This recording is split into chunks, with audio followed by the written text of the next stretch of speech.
रेखाखंड किसे कहते हैं? क्या भूलेगा? बिंदु किसे कहते हैं? भूलेंगे? बिंदु किसे कहते हैं सर? जिसमें न लंबाई हो न चौड़ाई हो, जिसकी त्रिज्या क्या होनी चाहिए? शून्य हो। एगो सिंगल बात भी अगर हम बोल देंगे ना कि त्रिज्या जिसकी शून्य है उसे बिंदु कहते हैं, तो हो गया। जिसमें लंबाई चौड़ाई नहीं हो न मोटाई हो उसे बिंदु कहते हैं, वो हो गया। रेखा का मतलब समझ गए? रेखा का मतलब दोनों तरफ क्या होगा? अनंत बिंदु। लेकिन रेखाखंड में दोनों तरफ क्या होगा? अंत बिंदु। किरण किसे कहते हैं? तो सर किरण किसे कहेंगे? जिसका एक अंत बिंदु होगा दूसरा अनंत बिंदु होगा, उसे किरण कहते हैं। त्रिभुज के बारे में आते हैं। आवेग देखो, त्रिभुज के बारे में बात करेंगे कि त्रिभुज किसे कहते हैं, तो त्रिभुज तीन भुजा से घिरी बंद आकृति को क्या बोलेंगे? त्रिभुज के कितने प्रकार हैं? दो। एगो भुजा के आधार पर और दूसरा, तो सबसे पहले हम लोग भुजा के आधार पर लेते हैं। भुजा के आधार पर सर, भुजा के आधार पर कितने प्रकार के होते हैं? तीन। भुजा के आधार पर तीन प्रकार के। कितने प्रकार के? तीन प्रकार के होते हैं। भुजा के आधार पर कितने प्रकार के? तीन। तो सर भुजा के आधार पर तीन, तो बताओ। पहला समबाहु त्रिभुज।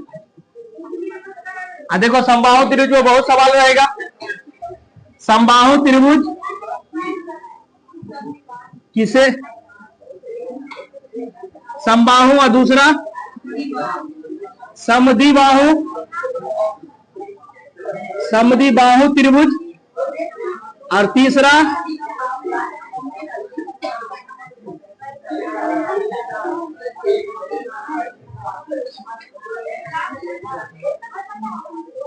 एक होता है समबाहु, दूसरा होता है समद्विबाहु और तीसरा होता है, आप बारी बारी से देख लो।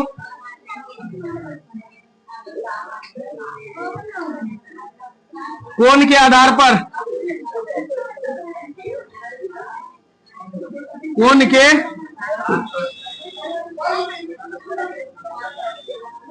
के आधार पर कितने प्रकार के?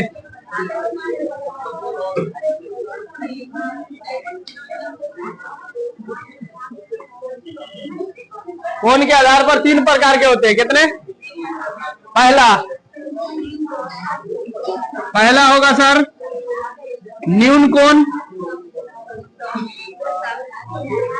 दूसरा क्या होगा? समकोण।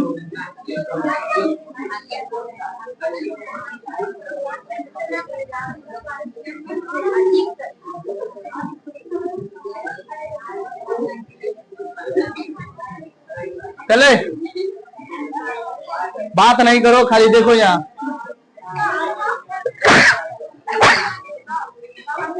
भुजा के आधार पर तीन और कोण के भी आधार पर। अब बारी बारी से देख लो इसका विश्लेषण। चले,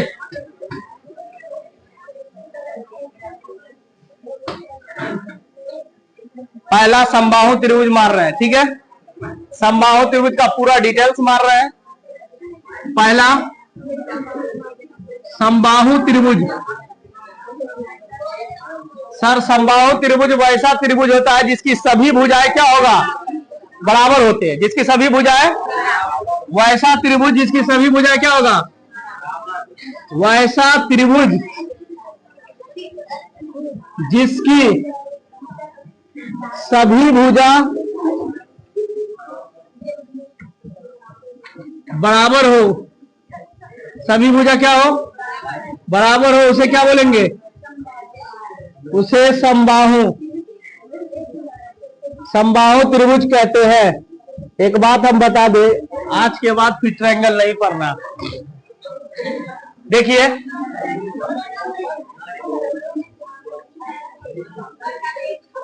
ए बी सी, देखो यहाँ ये भुजा जितना बड़ा होगा उतना ही भुजा, यानी कि सभी का सभी भुजा क्या होनी चाहिए?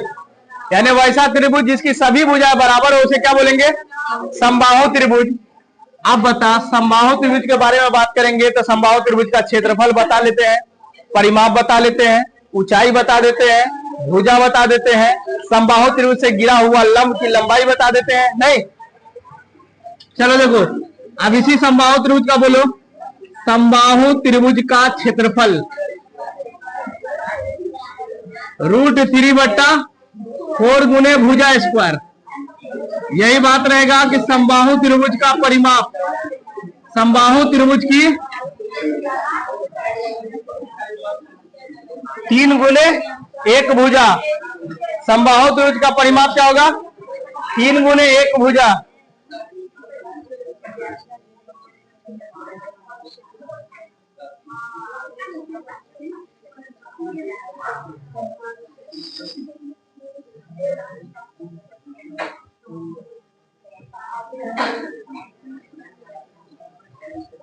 समबाहु त्रिभुज की ऊंचाई, समबाहु त्रिभुज की ऊंचाई, समबाहु त्रिभुज की ऊंचाई की बात करेंगे तो √3/2 गुने भुजा। यही बात कर लेंगे कि समबाहु त्रिभुज की भुजा, भुजा में इसी को उल्टा दो, 2/√3 गुने ऊंचाई। हो गया? समबाहु त्रिभुज का क्षेत्रफल √3/4 गुने भुजा स्क्वायर। परिमाप की बात करेंगे तो 3 गुने 1 भुजा। अब भूल भी जाएगा परिमाप तो कोई बात नहीं, तीनों भुजाओं का योग होता है तो 1 भुजा 2 भुजा 3 भुजा, तो 3 लगा करके भुजा जो है उससे गुना कर दीजिएगा। समबाहु त्रिभुज की ऊंचाई √3/2 गुने भुजा, समबाहु त्रिभुज का भुजा 2/√3 गुने ऊंचाई। कोई दिक्कत?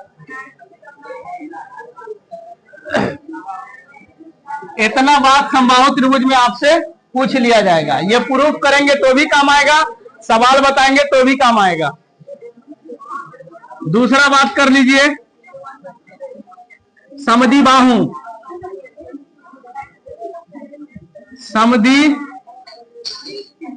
समद्विबाहु त्रिभुज। एक फार्मूला और याद रखना, देखा, एक फार्मूला ये याद रखना कि एक त्रिभुज रहता है, उसका क्षेत्रफल दे देता है, परिमाप दे देता है, तो कहता है उसका त्रिज्या निकाल के बताइए। देखो एक ट्रायंगल, देखो यह है एक ट्रायंगल, और ट्रायंगल के अंदर में एगो क्या है? सर्कल। फिर एक ट्रायंगल, अब ट्रायंगल के क्या करेगा? बाहर में एक सर्कल दिख रहा है? एक है यहां पर सेंटर, फिर यहां आपका क्या होगा?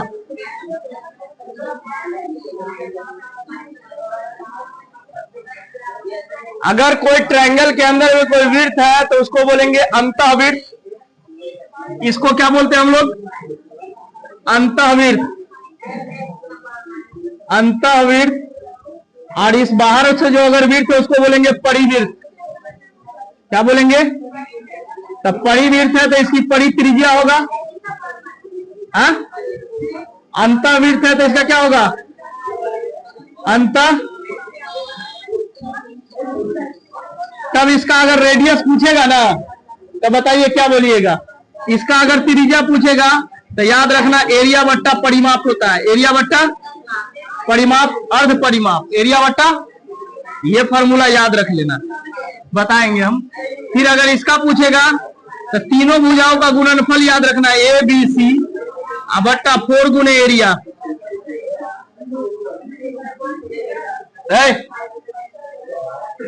अगर त्रिभुज के अंदर में कोई वृत्त को डाल दिया है तो इसको अंतःवृत्त, अंतःवृत्त अंतः त्रिज्या, तो एरिया, इसको ये है क्षेत्रफल। ये क्षेत्रफल का साइन है बाबू, क्षेत्रफल बट्टा क्या चीज?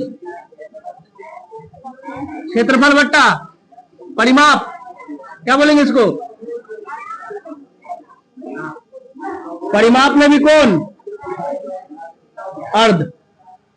इसमें तीनों भुजाओं का गुणनफल, तीनों भुजाओं का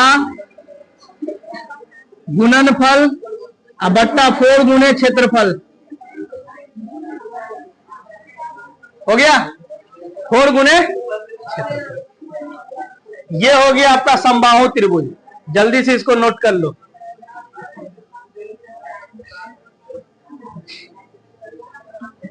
जल्दी से इसको आप नोट कर लीजिए। त्रिभुज के अंदर में अंत त्रिज्या पूछेगा तो याद रखना वो क्या होता है, क्षेत्रफल बट्टा अर्ध परिमाप एस।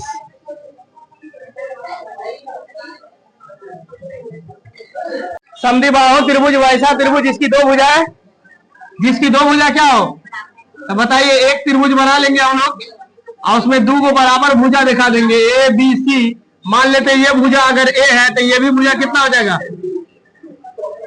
दो भुजा बराबर करना है। तीसरी भुजा को कुछ मान लीजिए आप, तो हो गया ना दो भुजा बराबर। तो जब ये दो भुजा बराबर हो गया तो याद रखना अब इसका क्षेत्रफल की बात करेंगे। इस समद्विबाहु त्रिभुज का क्षेत्रफल क्या होगा, समद्विबाहु त्रिभुज का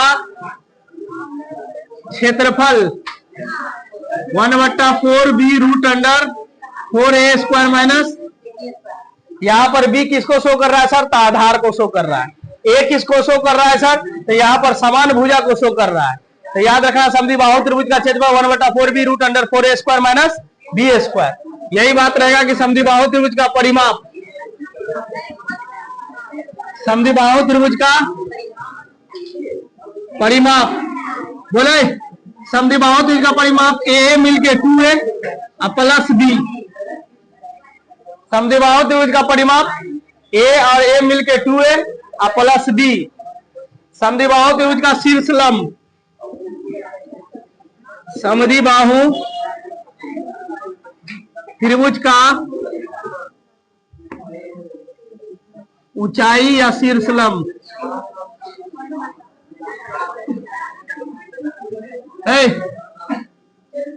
1/2 4a स्क्वायर माइनस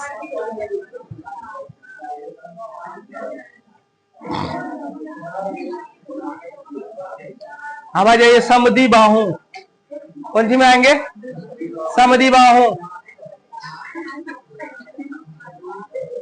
तीसरा विषमबाहु,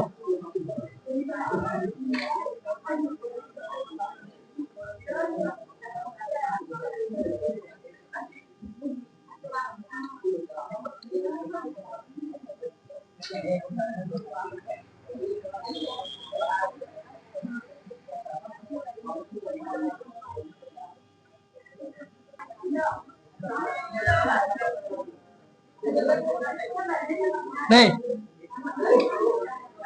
लिखल था यही है ना, 1/4 root under 4a square minus.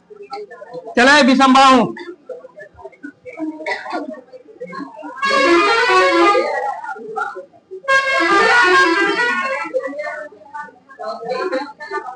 वैसा त्रिभुज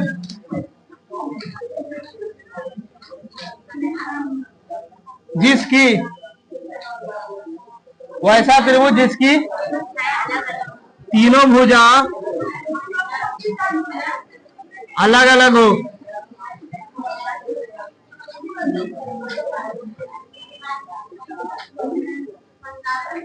उसे क्या कहेंगे,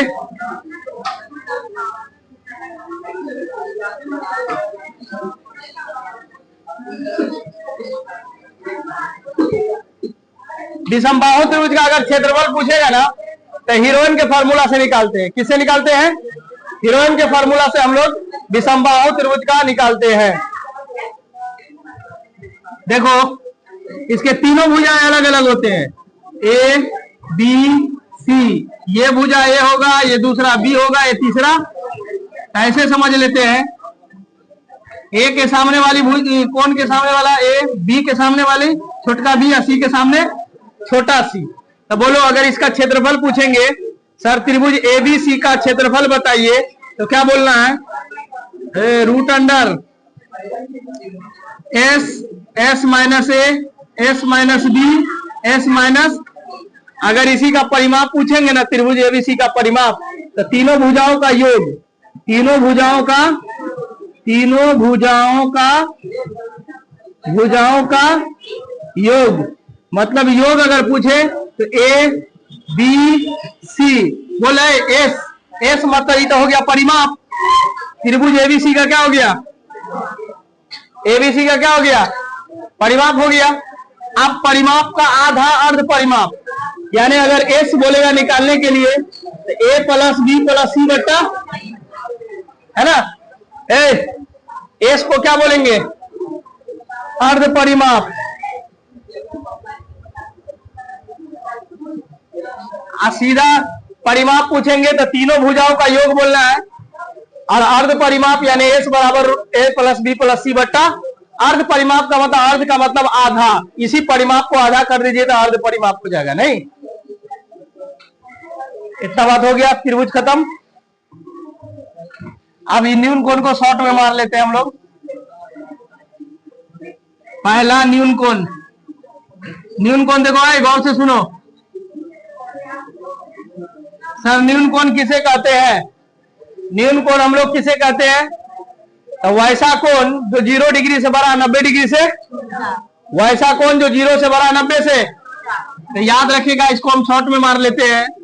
अगर मान लेते हैं कि इधर 0 डिग्री और इधर कितना, बीच में कौन है, थीटा, बीच में कौन है, यानी 0 से बड़ा होगा और 90 से, 0 से बड़ा होगा 90 से, उसे न्यून कोण कहते हैं।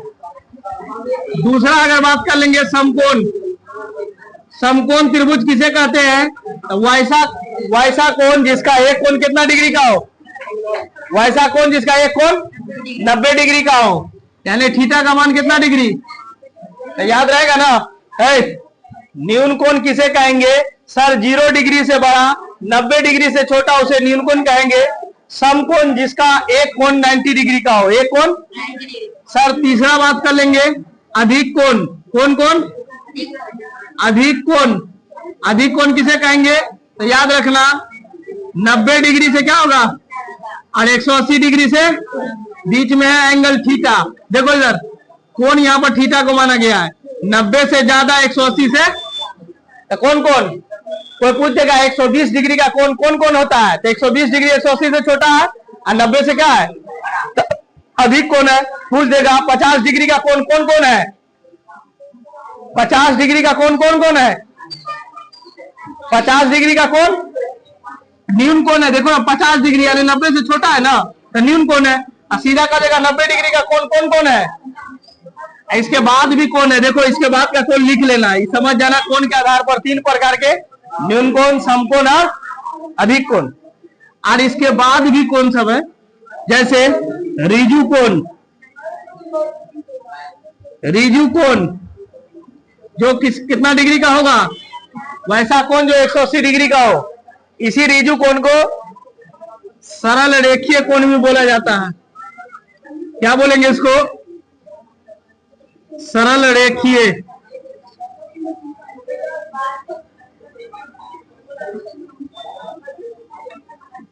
उसके बाद एक होता है संपूर्ण कोण,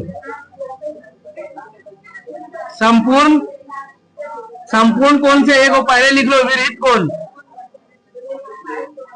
विरहित कोण वैसा कोण होता है जो देखो 180 डिग्री से, 180 डिग्री से क्या होगा बड़ा और 360 डिग्री से। एक होता है संपूर्ण कोण, कौन कौन, संपूर्ण कोण।